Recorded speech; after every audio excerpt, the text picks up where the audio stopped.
Hello Priyanka, आवाज हा येतोय सर. का? आवाज येतोय? हा. हा, आता येतील तोपर्यंत आपण काय करू, सुरू करू आता. हा. हं? हा सर. आता आपण ह्याच्यामध्ये मागच्या वेळेस आपण पहिलं जे टॉपिक जे होतं त्या पहिल्या टॉपिक मध्ये आपण आपलं जो सिलेबस जो आहे त्या सिलेबसच्या संदर्भामध्ये आपण चर्चा आपण केलेली होती, है ना? दिसतंय का? स्क्रीन दिसते का? हा दिसते सर. दिसतंय ना? हा, आता ह्याच्यामध्ये आपण मागच्या वेळेस आपण रिव्हिजन थोडं आपण घेऊया त्याच्यात. याच्यामध्ये आपण आपलं हवामानशास्त्र हा जो पहिला 6वा पेपर जो आहे, या 6व्या पेपरच्या संदर्भामध्ये आपण अभ्यास करत होतो. त्याचे हवामानशास्त्राची ओळख आपण करून घेतलेली आहे, है ना? त्यानंतर हा सर. प्राकृतिक भूगोलाच्या शाखांच्या संदर्भामध्ये हवामानशास्त्राचा आपण अभ्यास त्याच्यामध्ये आपण केलेला आहे. त्यानंतर मानवी जीवनातील आपण पाहतो की हवामानाचा संबंध कशा प्रकारचा येतोय, प्रत्येक क्षेत्राशी त्याचा संबंध येतोय, ह्याच्याविषयी आपण अभ्यास आपण केलेला आहे. त्यानंतर मानवी जीवनातील प्रत्येक क्षेत्राशी संबंध येत असताना कोणकोणत्या जे घटक जे आहेत, जे नैसर्गिक घटक असतील त्या नैसर्गिक घटकांशी कशा प्रकारचा संबंध येतो आहे, हे प्रत्येक घटकाचा आपण ह्याच्यामध्ये आपण चर्चा आपण केलेली आहे. आणि हवामानाचा कोणकोणत्या घटकांवर परिणाम होतोय हे सुद्धा आपण बघितलेलं आहे. दिसतंय तुला? स्क्रीन दिसतंय? हा सर दिसते. वाचून दाखवता येईल? हवामानाचा या घटकावरील परिणाम होतो, ह्या घटकावर परिणाम होतो. हा, धुक्यामुळे विमान उड्डाण बंद, धुक्यामुळे रेल्वेचे वेळापत्रक बिघडणे, रस्ते वाहतुकीची कोंडी. हा, आता हे अशा प्रकारचं आपण ह्याच्यामध्ये आपण अभ्यास केलेलं होतं की योग्य हवामानामध्ये आपण पाहतो की आपले सण उत्सव जे आहेत त्याचे आपण पाहतो की आयोजन आपण करतोय योग्य हवामानामध्ये, म्हणजे हवामानाचा संबंध कशा प्रकारचा आहे याच्या संदर्भामध्ये आपण अभ्यास आपण केलेला आहे. त्याचबरोबर वातावरणातील बदलाचा सुद्धा आपण ह्याच्यामध्ये आपण अभ्यास करतोय. दुष्काळ असेल, चक्रीवादळ असेल, है ना, याचा आपण अभ्यास आपण ह्याच्यामध्ये आपण करतोय. हवामानातील जे बदल जे होत आहे त्याचा आपण अभ्यास याच्यामध्ये आपण करतोय. आणि वातावरणातील बदलामुळे जे नैसर्गिक आपत्ती जे आहे त्या नैसर्गिक आपत्तीमध्ये होणारे जे बदल जे आहे, नुकसान जे आहे त्याचा सुद्धा आपण अभ्यास याच्यामध्ये आपण करत असतो. म्हणजे महापूर असतील, है ना, म्हणजे भूकंप, ज्वालामुखी, अशा प्रकारचे हे वेगवेगळ्या प्रकारचे घटक असतील, हे घटक आपण ह्याच्यामध्ये आपण अभ्यास आपण केलेले आहे. म्हणजे अशा प्रकारचे हे घटक आपण याच्यामध्ये आपण अभ्यास आपण केलेले आहे. त्यानंतर आपण आज आपण अभ्यास करणार आहोत. आपला जो पहिलं जे टॉपिक जो होतं त्या पहिल्या टॉपिक मधील आपण पाहतोय की मागच्या वेळेस आपण अभ्यास आपण केलेला आहे, त्याच्या पुढचा जो भाग जो आपण घेणार आहोत, है ना. काल तुम्हाला मागच्या पिरियड मध्ये तुम्हाला समजलं असेल हवामानशास्त्र ही प्राकृतिक भूगोलाची एक महत्वाची आणि विकसित अशा प्रकारची शाखा आहे, है ना. म्हणजे हवामानाचा हा मानवी सर. जीवनातील प्रत्येक क्षेत्राशी संबंध येतो. सर्व प्रकारच्या मानवी क्रिया हवामानामध्ये कमी अधिक प्रमाणात का असेना प्रभावित होताना आपल्याला दिसून येते. मागे आपण बघितलं की अन्न, वस्त्र आणि निवारा हे घटक जे आहे हे घटक हवामानामुळे मोठ्या प्रमाणात प्रभावित होताना आपल्याला दिसून येते. कोणत्या प्रकारचे अन्न घ्यावे, कोणत्या प्रकारचे आपण पाहतो की वस्त्र परिधान करावे आणि कशा प्रकारची घरं बांधावीत हे हवामानामुळे निर्धारित होताना आपल्याला दिसून येते. की आल्हाददायक हवामानामध्ये निसर्गाचा आनंद घेता येतोय. वाऱ्याची मंद झळक असेल किंवा हिरवीगार सृष्टी असेल किंवा सुंदर रंगीबेरंगी फुले, याच्याकडे आपण अशा वातावरणामध्ये आपण काय होत असतं, आकर्षित होताना आपल्याला दिसून येते. पावसाळी हवामान पिकांसाठी अत्यावश्यक असते, हे सुद्धा आपण बघितलंय. आणि इतर घटक सुद्धा मोठ्या प्रमाणात प्रभावित होताना आपल्याला दिसून येत आहे. आता बर्फवृष्टी झाल्यानंतर आपल्या गतिमानतेवर परिणाम होताना आपल्याला दिसून येते. म्हणजे कशा प्रकारचे गतिमानतेवर कशा प्रकारचा परिणाम होत आहे. बर्फवृष्टी झाली किंवा मोठ्या प्रमाणात धुकं पडलं तर आपली जी गतिमानता जी आहे, मानवी गतिमानता जी आहे त्या मानवी गतिमानतेवर परिणाम होताना आपल्याला दिसून येते. म्हणजेच आपण पाहतोय की विमानाची उड्डाणे त्याच्यामुळे बंद होताना आपल्याला दिसून येते, रद्द होताना आपल्याला दिसून येते, रेल्वेचे वेळापत्रक बिघडताना आपल्याला दिसून येते, त्याचबरोबर रस्ते वाहतूक देखील प्रभावित होताना त्याच्यामध्ये दिसून येते. किंवा हवामानाचं आपण पाहतोय की हवामानाचा परिणाम त्याच्यावर होताना आपल्याला दिसून येते. म्हणजे कशावर प्रभावित होतंय, म्हणजे सण असेल, उत्सव असतील किंवा यात्रा असतील, ह्या महत्वाच्या गोष्टी ज्या आहेत ह्या गोष्टीवर सुद्धा मोठ्या प्रमाणात परिणाम होताना आपल्याला दिसून येत आहे. म्हणून आपण पाहतोय की त्यामुळे पृथ्वीवरील हवामानाचा सर्वांगीण अभ्यास करण्याचा मानव सातत्याने प्रयत्न करीत आहे.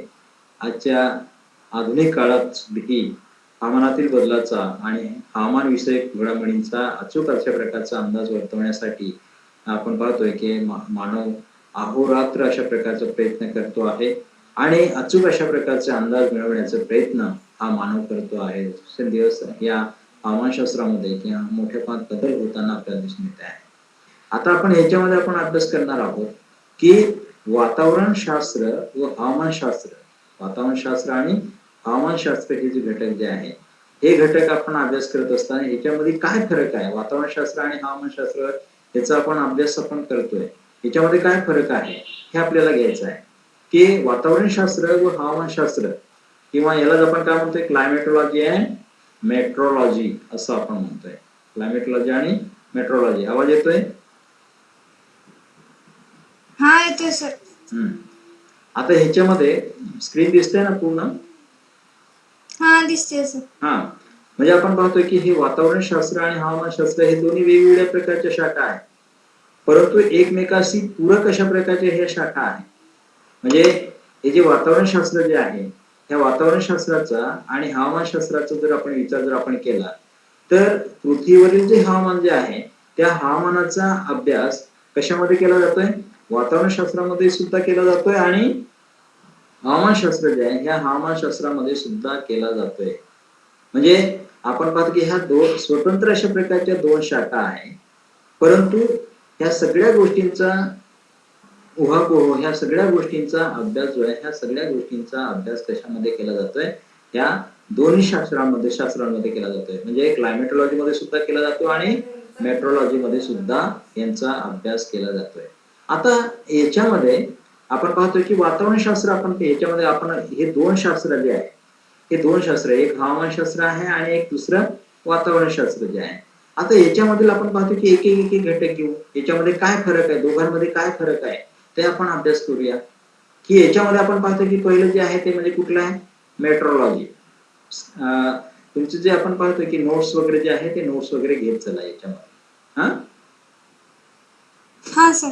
हा, आता हे जे वातावरणशास्त्र जे आहे ह्या वातावरणशास्त्राचा आपण अभ्यास करत असताना आपण वातावरणशास्त्रामध्ये काय आपण अभ्यास करतोय, वातावरण विज्ञानामध्ये जे हे जे वातावरण जे आहे म्हणजे हवेचे वेगवेगळ्या वातावरण आपण म्हणतोय है ना, पृथ्वीवर वेगवेगळ्या प्रकारचे आवरण आपल्याला पाहायला मिळत आहे. जलावरण आहे, शिलावरण आहे है ना, वातावरण आहे, हवामान. आपण पाहतो की हे जे आवरण किंवा हे जे आवरण जे आहे ह्या आवरणापैकी आपण पाहतोय की हे वातावरण हे जे शास्त्र जे आहे या वातावरण शास्त्रामध्ये काय आपण अभ्यास करतोय, हवेच्या दैनंदिन घडामोडींचा अभ्यास याच्यामध्ये आपण करतोय. म्हणजे जी हवा जी आहे हवेच्या दैनंदिन घडामोडींचा अभ्यास आणि हवेच्या विविध अंगांचा अभ्यास कशामध्ये आपण करतोय, वातावरण आणि भूपृष्ठाच्या संदर्भामध्ये केला जातोय. आता ह्याच्यामध्ये आपण पाहतो की वातावरण आणि भूपृष्ठाच्या संदर्भामध्ये केला जाताना आपल्याला दिसून येते हा अभ्यास कशा प्रकारचा केला जातोय, हवेचं दैनंदिन घडामोडी दररोजचं आपण पाहतो की ज्या घडामोडी घडतात हवामानामध्ये त्या प्रत्येक गोष्टीची नोंद कशामध्ये केली जाते, वातावरणशास्त्रामध्ये केली जाते. आणि हे जे आपण पाहतोय की वातावरणशास्त्र जे आहे याच्यामध्ये आपण बघतोय की वातावरणात घडून येणाऱ्या प्राकृतिक घडामोडी आणि रासायनिक प्रक्रियांचे जे निरीक्षण जे आहे हे निरीक्षण याच्यामध्ये केलं. आता वातावरणामध्ये घडून येणाऱ्या प्राकृतिक घडामोडी कोणकोणत्या प्राकृतिक घडामोडी जे आहे, नैसर्गिक घडामोडी आपण म्हणतो. प्राकृतिक घडामोडी म्हणजे काय, नैसर्गिक घडामोडी आपण म्हणतोय. आणि ह्या नैसर्गिक घडामोडी आणि रासायनिक प्रक्रियांचे निरीक्षण जे आहे हे निरीक्षण याच्यामध्ये केलं जातं. कशामध्ये, वातावरण शास्त्रामध्ये केलं जातं. म्हणजे आता तुम्हाला पुढे या ठिकाणी कळेल तुम्हाला की आता वातावरण जे आहे त्या वातावरण पृथ्वीच्या पृष्ठभागाकडून प्रभावित होते. म्हणजे आपल्याला माहिती आहे की ही जी पृथ्वीवर ही जे वातावरण कशा प्रकारचे प्रभावित होत असते. म्हणजे निसर्गामध्ये आपण बघतोय की निसर्ग जे आहे त्या निसर्गामध्ये आपण पाहतोय की भूपृष्ठाकडून वातावरण हे पृथ्वीच्या पृष्ठभागाकडून ही प्रभावित होते आणि पृथ्वीच्या पृष्ठभागाकडून वातावरण सुद्धा प्रभावित होताना आपल्याला दिसून येते. एकमेकांचा आपण पहा की प्रत्येक आपण पहा की पृष्ठभाग, पृथ्वीचा पृष्ठभाग आणि वातावरण हे दोघं एकमेकाला प्रभावित होताना आपल्याला दिसून येते. कशा प्रकारचे प्रभावित होतात की आपण पाहतोय की हे जे वातावरण कशा प्रकारे प्रभावित होत असतात. आता आपण पाहतोय की सूर्य जे आहे त्या सूर्याचा जर आपण विचार जर आपण केला तर सूर्यापासून जे येणारी जी अतिनील किरण जे आहे हे अतिनील किरण वातावरणामध्ये ज्यावेळेस येतात त्या वातावरणामध्ये ज्यावेळेस येतात त्यावेळेस ते वातावरणामध्ये प्रवेश करत असताना ते अतिनील किरण ते काय होतात ते त्याचं जी त्याच्यामध्ये असणारी तीव्रता जी आहे ती तीव्रता कमी केली जाते वातावरणामध्ये आल्यानंतर आणि ते सरळ कुठे येतात वातावरणामधून ते भूपृष्ठाकडे येतात. आता वातावरणामध्ये ती जी आपण पाहतो की सूर्याची किरण जी आहे ही वातावरणामध्ये आपण पाहतोय की आल्यानंतर वातावरण गरम होत नाही. वातावरण गरम होत नाही म्हणजे कोण प्रभावित होतं याच्यामध्ये त्या सूर्यप्रकाशापासून हे भूपृष्ठ प्रभावित होत असते. भूपृष्ठ प्रभावित होत असतं. आता हे भूपृष्ठावर पडणारी जी किरण जी आहे भूपृष्ठावर पडणारी जी किरण जी आहे भूपृष्ठावर पडल्यानंतर ते भूपृष्ठ गरम होते, उष्ण होते. उष्ण झाल्यानंतर ते आपण पहा की हळूहळू खालची हवा भूपृष्ठापासून आपण पहा की जसं उंचावर जाऊ आपण तस आपण पाहतो की हे वातावरण गरम व्हायला लागते. प्रत्येक एक टप्पा गरम होत असतोय आणि याच्यामुळे आपण पाहतोय की काय होतंय की आता आपण ह्याच्यामध्ये आपण बघितलंय की वातावरण हे पृथ्वीच्या पृष्ठभागाकडून प्रभावित होते. म्हणजे हे जे वरचा जो लेयर जो आहे हा लेयर हळूहळू गरम होताना आपल्याला दिसून येते. तसंच पृथ्वीचा पृष्ठभाग ही वातावरणाकडून प्रभावित होताना आपल्याला दिसून येते. म्हणजे एकमेकाला त्या ठिकाणी हे जे आपण बाकी प्रभावित होताना आपल्याला दिसून येते. म्हणजे हे कशा प्रकारचं तर आपण पाहतोय की या आंतरक्रियांचा अभ्यास जो आहे ह्या सगळ्या आंतरक्रियांचा अभ्यास ह्या कशामध्ये केला जातोय वातावरण शास्त्रात केला जातोय. कशामध्ये केला जातोय वातावरण शास्त्रात केला जातोय. कळतंय का? हा सर कळते. हा म्हणजे ह्या ज्या आंतरक्रिया ज्या आहे ह्या आंतरक्रियांचा अभ्यास हे कशामध्ये केला जातोय वातावरण शास्त्रात केला जातोय. आता ह्या क्रिया कशा प्रकारच्या घडतात ते आपण पुढे आपण घेणार आहोत. परंतु वातावरण शास्त्र आणि हवामानशास्त्रामध्ये काय फरक आहे ते आपण याच्यामध्ये आपण घेतो आहे की या आंतरक्रिया वातावरण आपण पाहतो की ह्या वातावरण शास्त्रामध्ये केला जातोय ह्याचा आपण अभ्यास आपण म्हणतोय. आता हे वातावरण विज्ञानामध्ये आपण काय आपण अभ्यास करतोय वातावरणामध्ये आपण हे जे तापमान जे आहे त्या तापमानाचा आपण अभ्यास करतो. म्हणजे आता तुला सांगितलं की सूर्यापासून येणारी किरण जे आहे हे किरण वातावरणातून थेट कुठे येतात भूपृष्ठावर येतात. नंतर आपण पाहतोय की भूपृष्ठावर आल्यानंतर ते भूपृष्ठ गरम झाल्यानंतर ती जी ऊर्जा जी आहे ते जे तापमान जे आहे ते तापमान कोणाला मिळतंय वातावरणाला मिळतंय. म्हणजे आपण पाहतो की जरी आपण पाहतोय की येत असेल तरी आपण पाहतोय म्हणजे सूर्यापासून येणारी किरण जे आहे हे जरी आपण पाहतोय की वातावरणामधून येत असेल तरी ते ऑब्झर्व करत नाही. ते सरळ कुठे येतात आपण पाहतोय की भूपृष्ठावर येतात आणि नंतर ते वातावरणामध्ये त्या ठिकाणी जातात. म्हणजे हे जे तापमान जे आहे हे तापमानाचा अभ्यास आपण कशामध्ये आपण करतोय या वातावरण विज्ञानामध्ये आपण करतोय. त्याचबरोबर वायुभार आपण म्हणतो. वायू हवेला काय असते वजन असते है ना हवेला वजन असते आणि हे जे वजन जे आहे या वायूला भार असतोय.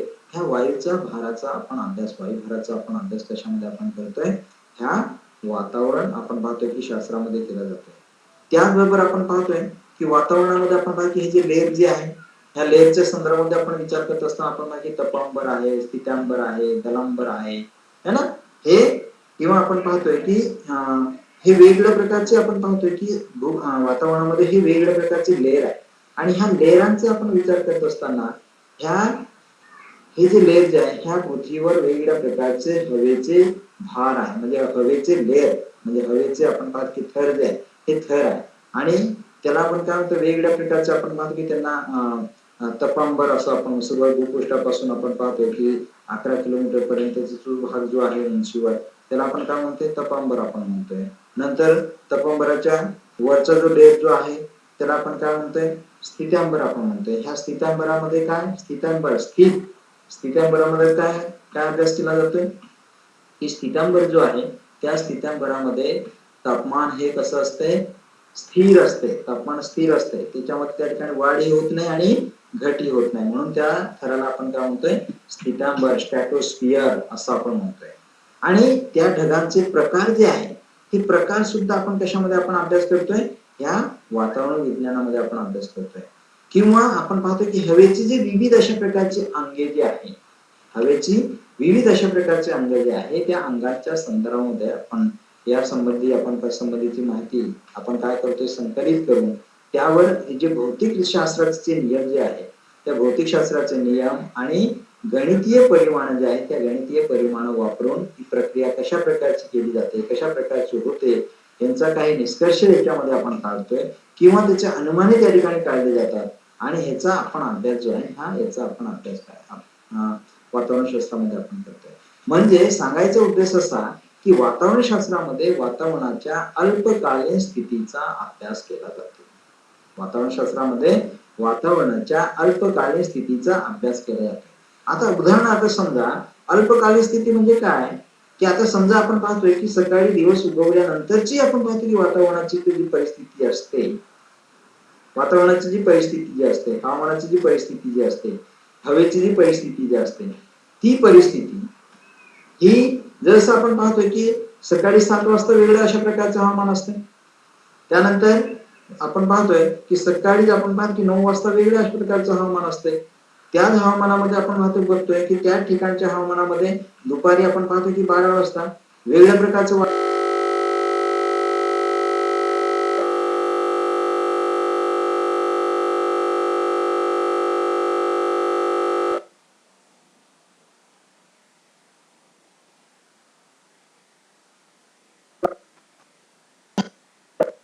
की दुपारी आपण पाहतो की 3च्या सुमारास वेगळ्या प्रकारचं हवामान आपल्याला पाहायला मिळतंय आणि संध्याकाळी 6च्या सुमारामध्ये सुद्धा वेगळ्या प्रकारची तफावत आपल्याला दिसून येते.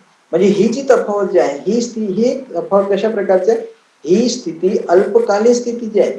म्हणजे वातावरण विज्ञानामध्ये आपण पाहतोय की वातावरण विज्ञानामध्ये हवामानाचा आपण अभ्यास करत असताना तापमान हे वेगवेगळ्या वेळेला म्हणजे सकाळी वेगळं तापमान असतंय, त्यावेळेस वेगळ्या प्रकारचा वायुभार असतोय, त्यावेळी वेगळ्या प्रकारचे ढग असतात त्या भागामध्ये, वेगळ्या भागामधून वेगळ्या प्रकारची हवा जी आहे ते वेगळ्या प्रकारचे असते. आता समजा आपण पाहतो की अल्पकालीन स्थितीचा विचार करत असताना आपण पाहतो की भूपृष्ठाचा विचार केला तर रात्री आपण पाहतोय की हवा जी आहे ही हवा जमिनीकडून आपण पाहतोय की कुठे जाते समुद्राकडून जमिनीकडे येते, म्हणजे खारे वारे आणि मतलई वारे अशा प्रकारचे आपण म्हणतोय. म्हणजे हे जे आपण पाहतो की ही अल्पकालीन स्थिती जी आहे ही अल्पकालीन स्थितीचा अभ्यास कशामध्ये केला जातोय, वातावरण शास्त्रामध्ये केला जातोय. कशामध्ये, वातावरण शास्त्र जे आहे त्या वातावरण शास्त्रामध्ये केलं जातंय. कळतंय का? हा सर. हा, आता हे जे आपण पाहतो की वातावरण शास्त्र समजलं कशा प्रकारचं आहे. हा सर. काय अडचण येते का? नाही सर. हा, म्हणजे विचारत चला, म्हणजे कसं आहे याच्यामध्ये आपण पाहतो की काही अडचणी असेल तर विचारत चला. हो सर. हा, वातावरण शास्त्र आता समजलं तुम्हाला. म्हणजे वातावरण शास्त्रामध्ये आपण अभ्यास ते आपण पाहतो की जे दैनंदिन घडामोडी जे आहे त्या दैनंदिन घडामोडी म्हणजे कोणत्या, तापमान असेल, वायुभार असेल, ढग असेल किंवा ढगांचे प्रकार असेल किंवा हवेच्या वेगवेगळ्या प्रकारचे अंग असतील, त्या सगळ्या गोष्टींचा अभ्यास या दैनंदिन घटकांचा आपण अभ्यास याच्यामध्ये आपण करतोय है ना. आता हे वातावरण शास्त्राचा आपण अभ्यास या स्थितीचा सगळ्या वातावरणाच्या अल्पकालीन स्थितीचा आपण अभ्यास कशामध्ये आपण करतोय, या वातावरण शास्त्रामध्ये आपण करतोय. दुसरं आहे आपण पाहतोय की हवामान शास्त्र, क्लायमेटोलॉजी आपण म्हणतो, हवामान शास्त्र आपण म्हणतो. आता हे जे हवामान शास्त्र जे आहे त्या हवामान शास्त्राचा अभ्यास करत असताना याच्यामध्ये आपण पाहतोय की हवामान शास्त्राचा आपण अभ्यास कशामध्ये आपण करतोय, आपला जो पेपर जो आहे हा पेपरच आहे आपला क्लायमेटोलॉजी है ना, हवामान शास्त्र आहे. आता ह्या हवामान शास्त्रामध्ये एखाद्या क्षेत्राचा किंवा प्रदेशाचा हवामानाचा अभ्यास केला जातो. आता एखादं क्षेत्र किंवा एखादा प्रदेश आता प्रत्येक ठिकाणी हवामान हे वेगवेगळ्या प्रकारचं असतं, है ना? प्रत्येक ठिकाणी हवामान हे वेगवेगळ्या प्रकारचं असतं. आता बघा कोकणामध्ये जावा, कोकणामध्ये वेगळ्या प्रकारचं हवामान आहे. पश्चिम महाराष्ट्रामध्ये जावा, पश्चिम महाराष्ट्रामध्ये आणि आपण पाहतोय की आपण पाहतोय की पश्चिम महाराष्ट्र आणि मराठवाडा याच्या मधल्या पट्ट्यामध्ये जावा, या ठिकाणचं हवामान वेगळ्या प्रकारचं आहे. मराठवाड्यामध्ये वेगळ्या प्रकारचं हवामान आपल्याला पाहायला मिळतंय. तसंच आपण पाहतोय की विदर्भामध्ये वेगळ्या प्रकारचं हवामान आपल्याला पाहायला मिळतंय. हवामानामध्ये विविधता आहे. विविधता आहे. का विविधता आहे? की त्याचं तो जो प्रदेश जो आहे, ते जे क्षेत्र जे आहे, ते क्षेत्र नेमकं आहे कुठं, कोणत्या भागामध्ये आहे, त्याचा आपण अभ्यास याच्यामध्ये आपण करतोय. म्हणजे एखाद्या क्षेत्राचा आपण पाहतोय की भारताचा विचार करत असताना भारताच्या आपण पाहतो की उत्तर दक्षिणाचा जर विचार जर आपण केला तर उत्तरेकडे आपण पाहतो की अवाढव्य आपण पाहतो की हिमालय सारखा पर्वतीय भाग आहे आणि त्या ठिकाणी आपण पाहतो की मोठ्या पण थंडी आहे, बर्फ आहे. नंतर आपण पाहतो की खाली येतोय, मध्य भागामध्ये येतोय, मीडियम स्वरूपाची त्या ठिकाणी आपण पाहतो की काय हिमालयाच्या खाली आल्यानंतर त्या ठिकाणी उष्णता त्या ठिकाणी तेवढी नाही. म्हणजे उष्णता त्या ठिकाणी थोडी वाढलेली आपल्याला पाहायला मिळते. आणि जसं जसं आपण दक्षिणेकडे जातोय आपण पाहतोय की दक्षिण भारतामध्ये जातोय तस तशी उष्णता ही वाढताना दिसते. म्हणजे हे जे क्षेत्र जे आहे किंवा एखादं क्षेत्र असेल किंवा एखादा प्रदेश असेल, त्या प्रदेशाचा हवामानाचा अभ्यास कशामध्ये केला जातोय? हवामानशास्त्रामध्ये केला जातोय. दुसरं, हवामानशास्त्रामध्ये हवामान विषयक घटकांची संपूर्ण माहिती मिळवली जाते. हवामान विषयक घटक, आता हवामान विषयक घटक कोणकोणते? संपूर्ण माहिती त्याच्यामध्ये मिळवली जाते. आता याच्यामध्ये हवामानामध्ये कोणकोणते घटक येतात? हवामानामध्ये तापमान येते, हवामानामध्ये आपण पाहतोय की आर्द्रता येते, हवामानामध्ये काय येते की पाऊस येते. म्हणजे हे जे घटक जे आहे ह्या सगळ्या घटकांचा, वारे येतात, वायुभार येते, ह्या सगळ्या घटकांचा अभ्यास जो आहे, हा सगळ्या घटकांचा अभ्यास हवामान आपण पाहतोय की हवामान विषयक घटक जे आहे हे हवामान विषयक घटक जे आहे हे हवामान विषयक घटकांची माहिती मिळवली जाते. आता हवामान विषयक घटकांमध्ये आपण पाहतो की तापमानाचा विचार करू. आता तापमान जे आहे हे तापमान आपण पाहतो की सकाळी वेगळ्या प्रकारचं तापमान होतं, थोडं आपण पाहतोय की तापमान जे आहे हे सकाळी वेगळ्या प्रकारचं होतंय, नंतर दुपारी वेगळ्या प्रकारचं आहे, संध्याकाळी वेगळ्या प्रकारचं तापमान आपल्याला पाहायला मिळतंय. म्हणजे कमी जास्त प्रमाणामध्ये हे जे तापमान जे आहे, त्याचबरोबर हवा जी आहे ही हवा सुद्धा आपण पाहतो की सकाळी वेगळ्या दिशेकडनं हवा वारे वाहत होते, दुपारी वेगळ्या दिशेकडनं येतात, संध्याकाळी वेगळ्या दिशेकडनं हवा त्या ठिकाणी वाहताना आपल्याला दिसून येत आहे. किंवा आपण पाहतोय की आर्द्रता आहे, सकाळची आपण पाहतो की वातावरणामधील आर्द्रता, दुपारी वेगळ्या प्रकारची आर्द्रता आणि संध्याकाळी वेगळ्या प्रकारची आर्द्रता, याच्यामध्ये तफावत आपल्याला दिसून येते. म्हणजे हवामानशास्त्रामध्ये हवामान विषयक जे घटक जे आहे त्या हवामान विषयक घटकांची संपूर्ण अशा प्रकारची माहिती जी आहे ही संपूर्ण अशा प्रकारची माहिती कशामध्ये मिळवली जाते? या हवामानशास्त्रामध्ये मिळवली जाताना आपल्याला दिसून येते. हवामानशास्त्रामध्ये त्याचा अभ्यास केला जाताना आपल्याला दिसून येते. कळतंय का? हा सर कळते. हा. दुसरं, आता ही जी माहिती जी आहे ही माहिती आपण कशा प्रकारचं घेतोय? सांख्यिकीय माहिती आपण घेतो. ही सांख्यिकीय माहिती म्हणजे जी आपण पाहतो की जी आकडेवारी जी आहे ही आकडेवारी सांख्यिकीय माहिती ही जी आपण पाहतो की हवामान विषयक घटकाची संपूर्ण माहिती मिळवली जाते आपण म्हणतोय. ही माहिती जी आहे ही माहिती कशाच्या स्वरूपामध्ये असते? आकड्याच्या स्वरूपामध्ये असते. कशाच्या? आकडेवारीच्या स्वरूपामध्ये असते. आणि ही माहिती आपण पाहतोय की ही माहिती आपल्याला 30 ते 35 वर्षे कालावधीपर्यंत असते. आपल्याला 30 ते 35 वर्षे कालावधीपर्यंत असते. ही 30 ते 35 वर्षे कालावधीपर्यंतची माहिती जी आहे ही माहिती एकत्र करून एक त्या ठिकाणी आपण पाहतो की वेगळी अशा प्रकारची माहिती समोर येते. त्या माहितीचा आपण अभ्यास कशामध्ये आपण करतोय? हवामानशास्त्रामध्ये आपण करतोय. म्हणजे ह्या सांकेतिक माहितीचे विश्लेषण आपण करतोय. विश्लेषण करून त्याचं काय करतोय आपण? निष्कर्ष काढतोय. म्हणजे एवढं तापमान होतंय, एवढ्या तापमानामध्ये आपण पाहतोय की एवढं तापमान आहे, एवढं कमी तापमान आहे, एवढं जास्त तापमान आहे, एवढं कमी आपण जास्तीत जास्त तापमान आहे. ही सगळी माहिती ज्यावेळेस गोळा केली जाते आणि त्या वेळेची परिस्थिती जी आहे ही त्या वेळेची परिस्थिती कशा प्रकारची होती, हवामानाची परिस्थिती ह्या वातावरणामध्ये, ह्या तापमानामध्ये, ह्या ठिकाणी आपण पाहतो की ह्या आर्द्रतेमुळे त्यावेळेस परिस्थिती कशा प्रकारची होती आणि हे निष्कर्ष सगळे निष्कर्ष किंवा सगळ्या आपण बघा जी सांख्यिकीय आकडेवारी जी आहे त्या आकडेवारीचे काय केले जाते, विश्लेषण केलं जात आहे आणि त्याच्यामधून निष्कर्ष काढले जातात. आता निष्कर्ष कशा प्रकारचे काढले जातात, आपण बघतोय की दरवर्षी आपण पाहतो की पावसाळा येतोय है ना, मान्सून येतोय. हा मान्सून आपण पाहतोय की जून मध्येच काय येतोय, दरवर्षी जून मध्येच काय येतोय, ह्याच वर्षानुवर्ष म्हणजे अभ्यास करतो आपण. म्हणजे जवळपास आपण पाहतो की ही जी आकडेवारीची आहे साधारणपणे 30 ते 35 वर्षापर्यंतची आकडेवारी आपल्याकडे असावी लागते. 30 ते 35 वर्षापर्यंत आपण पाहतो की हे मान्सून जे आहे या मान्सूनचा आपण मान्सून सांगत असताना ही आपण पाहतोय की ही जी माहिती जी आहे ही माहिती सांगत असताना 30 ते 35 वर्ष त्याचं काय केलंय, निरीक्षण केलंय. निरीक्षण केल्यानंतर आपण ठरवतोय ही ही जी माहिती आपण ठरवतोय आणि ही माहिती ठरवल्यानंतर आपण पाहतो की त्याच्यामधून निष्कर्ष काढतोय आणि त्याला आपण पाहतो की त्या वातावरणामध्ये तशा प्रकारच्या हवामानामध्ये जो पाऊस येतोय आणि ह्या पावसाला आपण काय म्हणतोय, मान्सून अशा प्रकारचं आपण म्हणतोय.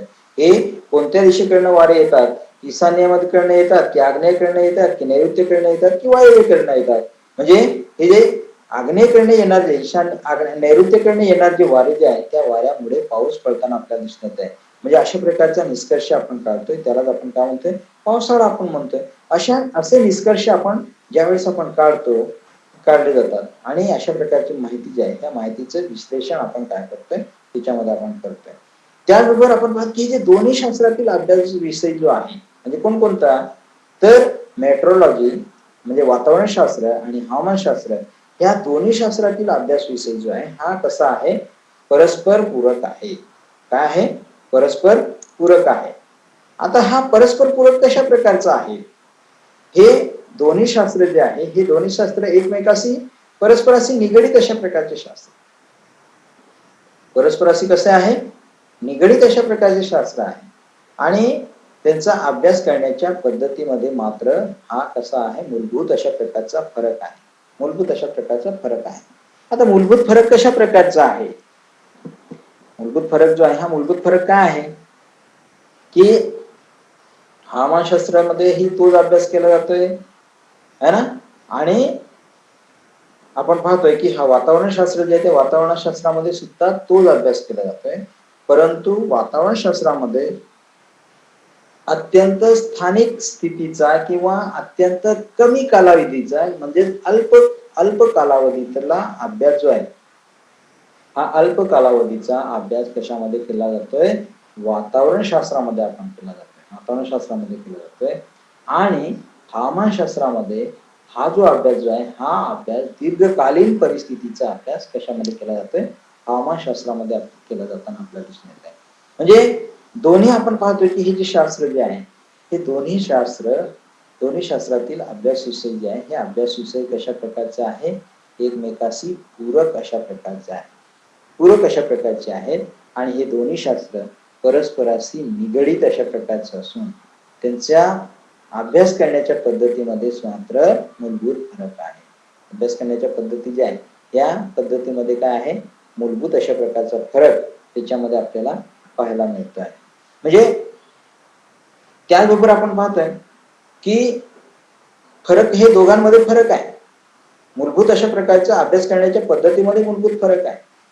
आपण पाहतोय की वातावरणशास्त्रामध्ये मोठी आकडेवारी 30 ते 35 वर्षाच्या आकडेवारीचा अभ्यास त्याच्यामध्ये केला जातोय आणि वातावरणशास्त्रामध्ये ह्या अत्यंत अल्पकालीन परिस्थितीचा अभ्यास त्याच्यामध्ये आपण केला जातोय. हेही काय आहे, हा मूलभूत अशा प्रकारचा फरक आहे. दुसऱ्या याच्यामध्ये आपण बघतोय की हवामानशास्त्र हे कसं आहे, बहुविद्या शाखीय क्षेत्र आहे. म्हणजे हवामानशास्त्र जे आहे हे हवामानशास्त्र कशा प्रकारचं आहे, बहुविद्या शाखीय क्षेत्र आहे.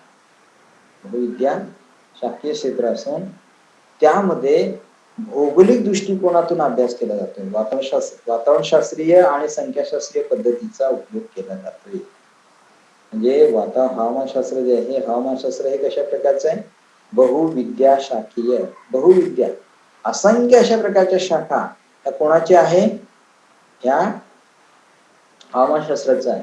म्हणजे हवामानशास्त्र हे बहुविद्या शाखीय क्षेत्र असून त्यामध्ये भौगोलिक दृष्टिकोनातून वातावरण वातावरण आणि आपण पाहत की हे जे वातावरणशास्त्रीय आणि संख्याशास्त्रीय पद्धतीचा उपयोग याच्यामध्ये केला जाताना आपल्याला दिसून येत आहे. म्हणजे संख्याशास्त्रीय आणि वातावरणशास्त्रीय हे जे आपण पाहतो की भौगोलिक दृष्टिकोनातून यांचा अभ्यास केला जाताना आपल्याला दिसून येत आहे. म्हणजे अशा प्रकारचं आपण पाहतोय की हे जे अभ्यास जो आहे हा अभ्यास याच्यामध्ये आपण करतो आहे. कळालं बिरादर? हॅलो, हा सर. हा आवाज येते? हा सर. हा येतो सर. येतोय का? हा. आता हे जे वातावरणशास्त्र आणि हा सर. हवामानशास्त्र हे कळालं तुला विषय? हा सर. आपला आता 2 ते 3 मिनिटांमध्ये आता आपण बंद करू. म्हणजे 6 मिनिटं जे आहे या 6 मिनिटांमध्ये आपल्याला हे जे आहे हे संपेल आता आपला. म्हणजे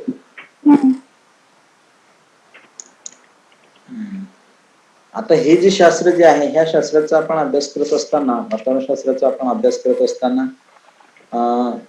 जो विषय जो आहे आपला हा जो विषय जो आहे त्या विषयामध्ये पुढच्या पिरियडला आपण हे पुढचा घटक जो आपण घेणार आहोत याच्यामध्ये कुठला आहे हवामान विषयक जे आपण पाहतो हवामानशास्त्राचा विकास जो आहे हा हवामानशास्त्राचा विकास कशा प्रकारचा झालेला आहे त्याच्या संदर्भामध्ये आपल्याला अभ्यास आपल्याला करायचा आहे.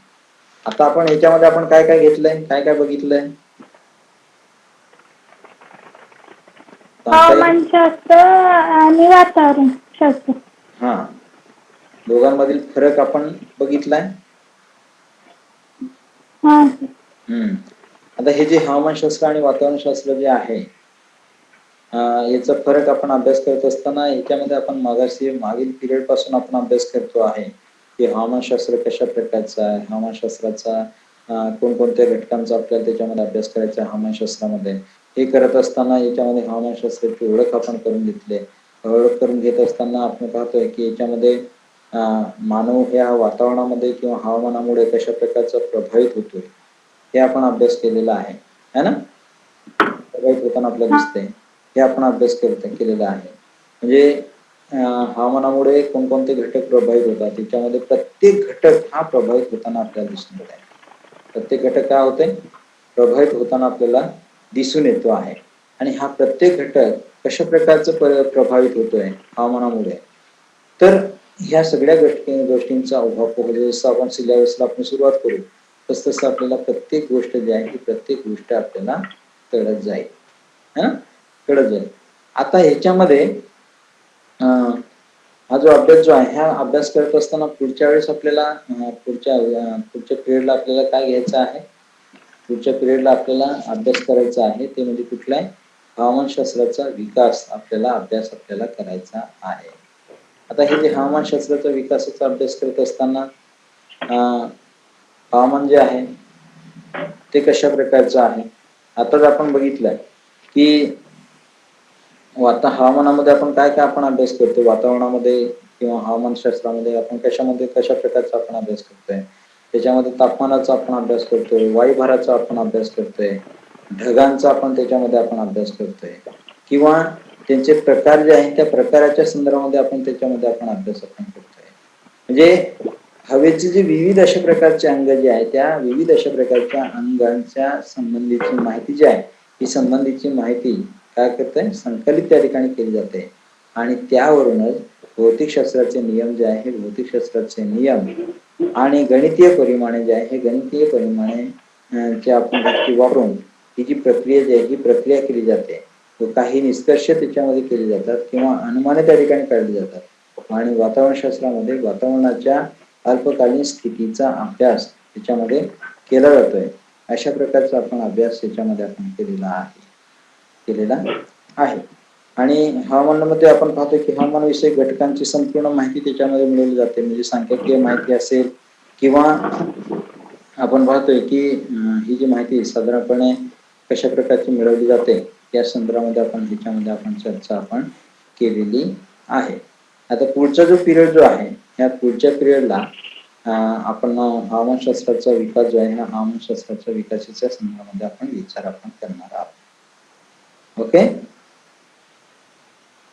हा. हा काय अडचण नाही सर. नाही का? हम्म. काय विचारत चालायचं, हा विचारत चालायचं. हा सर.